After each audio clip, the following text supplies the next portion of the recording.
Hello everybody, this is Danny from Deep South Homestead on Porch Time today. As y'all can see, I'm up before the sun comes up.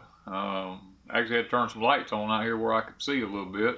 Got a good, cool, crisp day today. The lows is in the 50s this morning. I've got my overalls back on because I wear them when it gets to be cool weather. And, you know, got clear skies after a rain yesterday. We got almost 3 inches of rain yesterday.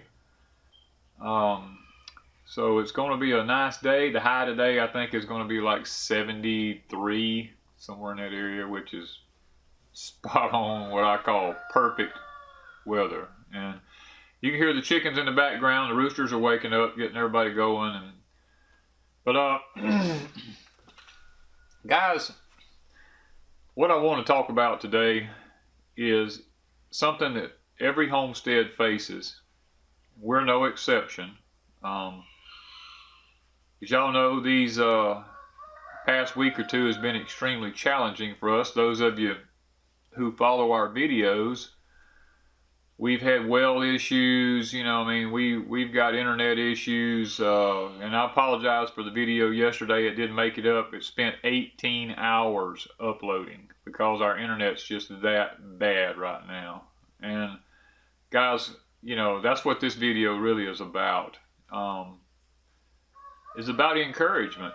You know, I mean, Wanda and I do Deep South Homestead to teach, to be an encouragement to y'all. But you know, in every homesteader's life, there comes a point where even we have to be encouraged, because things just start happening and it's out of our control. I mean, we have no control over what's going on. I mean, you take like the well going out. I mean, that was $500 unexpected right there. That's our water source. I mean, we have to, you know, we have to take care of that. And there's other expenses. I mean, I had to send my tractor back to the shop.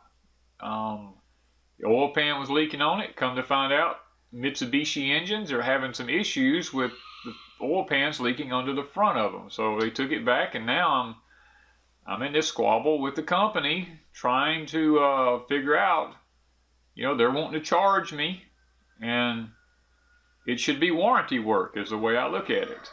I shouldn't have to pay for that. And that's been on top of us this week. I mean, while the tractor was there, I had them to install external hydraulics on it, which I didn't mind paying for that, you know, and I had the 50-hour service done on it. I didn't mind paying for that part of it. But, you know, things just keep compounding. We have every video we're putting up is being demonetized before we ever put it up.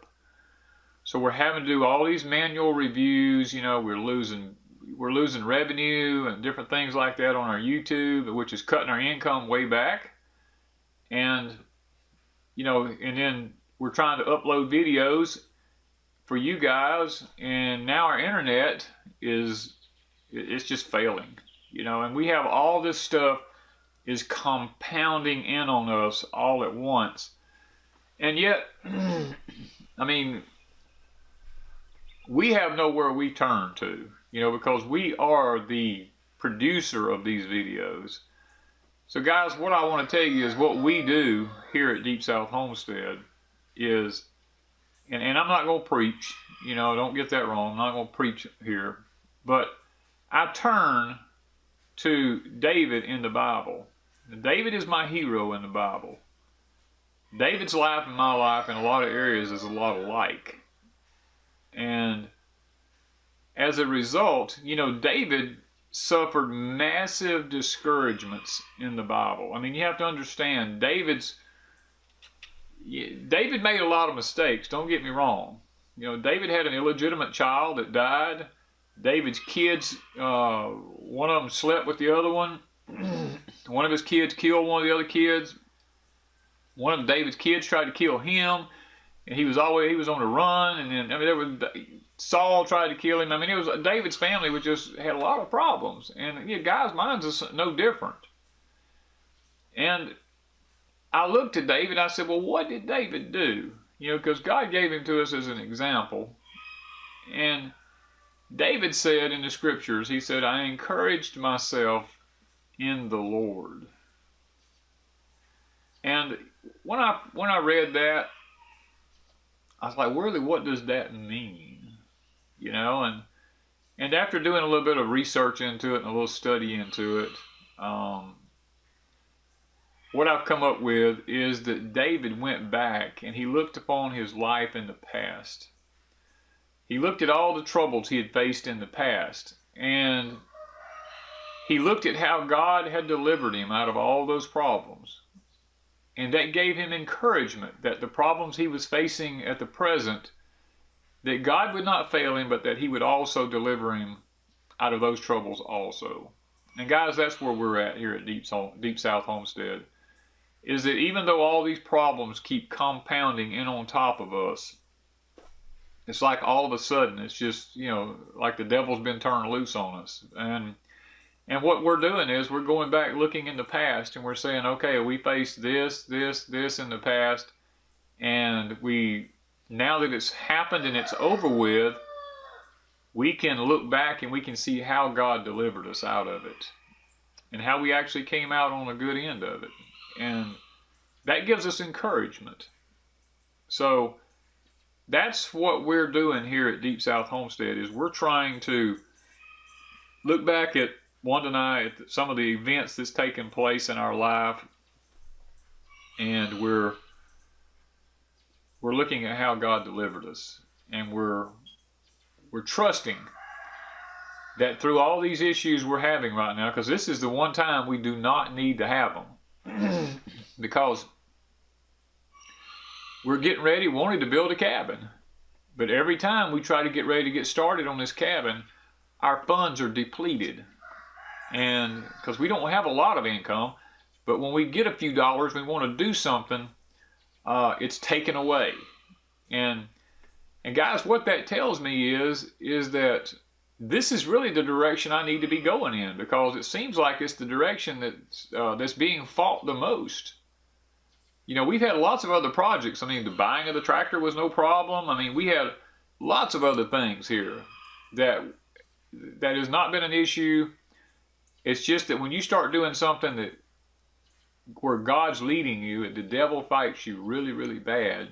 And we know that. And we're trying our best to come up with a way to make this cabin happen. Because it seems like that's the direction God's wanting us to go in. Because I'm telling you guys, the things that are coming in this country, and they're coming really fast now. And guys, let me say this. Because of what YouTube's doing and the wording I'm having to choose on these videos, if I want to stay afloat right now and be able to stay doing videos, I've got to watch the words I use. So I can't just come out and say things now. I have to be very discreet about what I say in order to be able, excuse me, in order to be able to keep my videos going. So let me just say that there's trouble on the horizon in this country, and it's evil. That's all it is. It's just evil, guys. We're rapidly approaching the latter days of this age, and it's not the end of the world, but the end of an age. If you go back and you study through history, there are dispensations of time mentioned in history, and there was always something happened at the end of every age.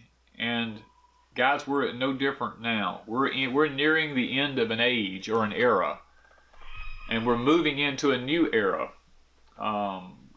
Mankind in the past came out of what was called the Dark Ages, and moved into the next phase of life. And then man moved out of horse and buggy into the Industrial Revolution. I don't know if y'all can hear the wind in the background, but it's blowing pretty hard. When we moved into the Industrial Revolution, it changed mankind. It changed him. Well, guys, now we've moved out of the age of what we call Industrial Revolution.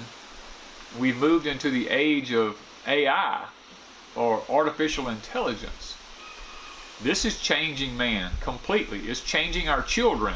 Our children are not like we were when we grew up. They don't understand things that we understood. They don't act like we acted. They don't think like we think. And it's making it very difficult for some families to function because they just don't understand their kids. And guys, it's nothing more than that we're coming out of one age into another age. And because of that, it's creating civil unrest in this country because we have a whole generation of people who do not understand how life works. And they're rioting and they're fighting and they're fussing and they've lost the values of life because they don't understand. In the age of artificial intelligence, there's no gray areas. It's either black or white. And there's no margins for error.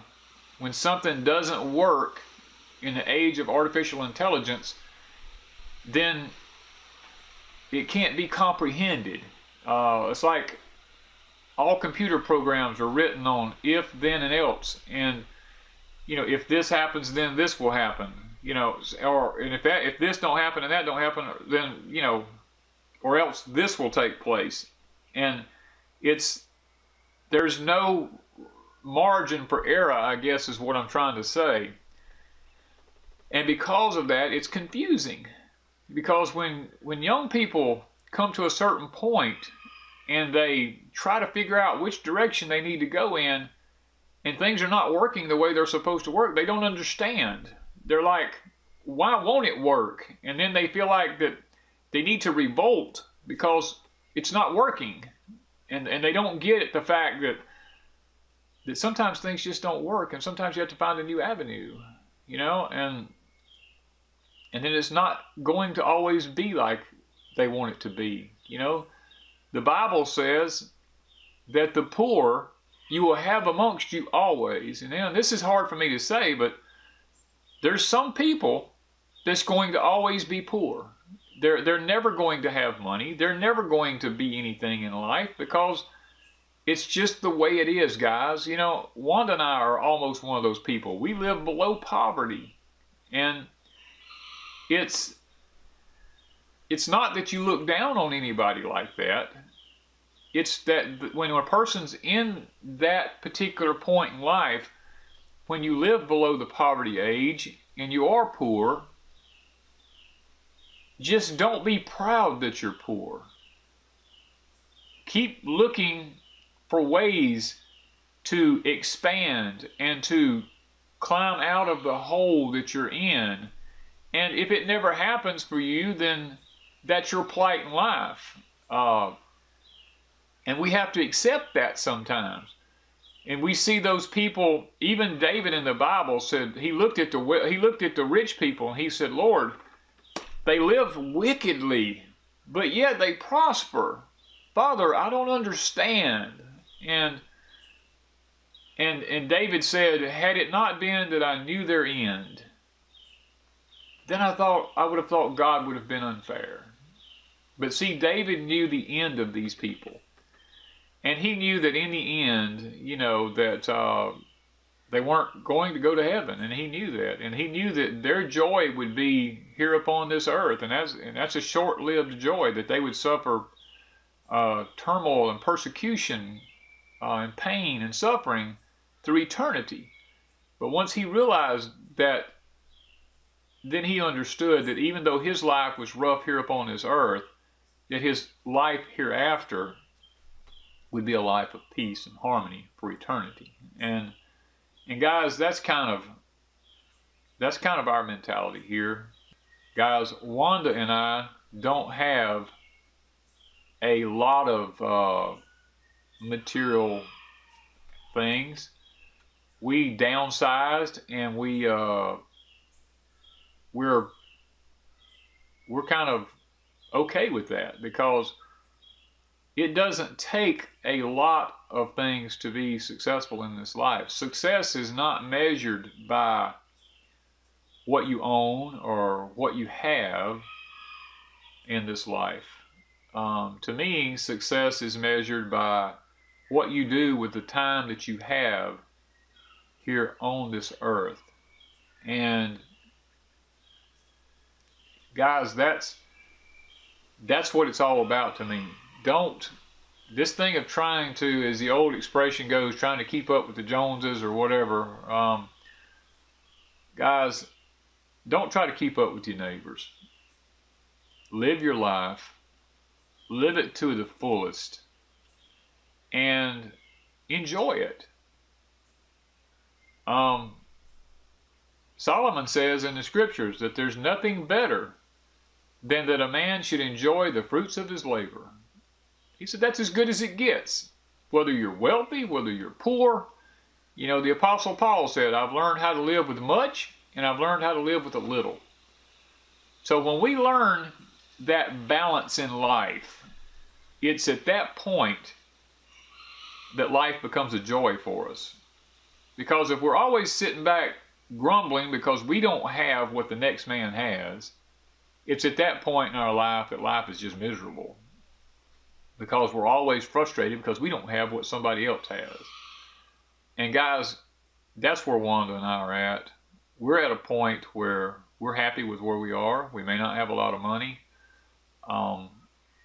but we're happy with what we have. We're content.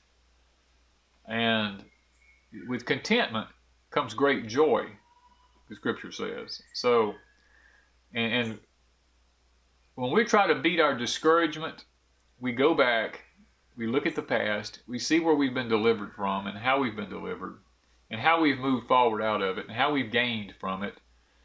And we encourage ourselves in this, that the current situations we're going through will also right themselves, I guess would be the way to put it. We will be delivered also out of them. And I'm sitting here, I hear the turkeys in the background. We just upgraded on our homestead here with turkeys, and we're happy about that. Wondering if y'all hear these noises in the background, just know what they are. But guys, this is kind of what Porch Time has been about today. It's the fact that, you know, we're going through a lot of trouble here at Deep South Homestead right now, but we're not discouraged. We're encouraging ourselves that things are going to get better, and we are looking forward to the future. We're looking forward to the way that life will become. You know, if it gets worse, then that's okay. If it gets better, that's okay. We're going to look to the Lord for our joy, and not to mankind, and not to the circumstances that surround us. So I'm going to probably stop there today, guys, because the internet's so bad, and this video is already probably going to take up another 20 hours to upload, who knows. But I just wanted to leave y'all with these thoughts of encouragement. So thank you from Deep South Homestead.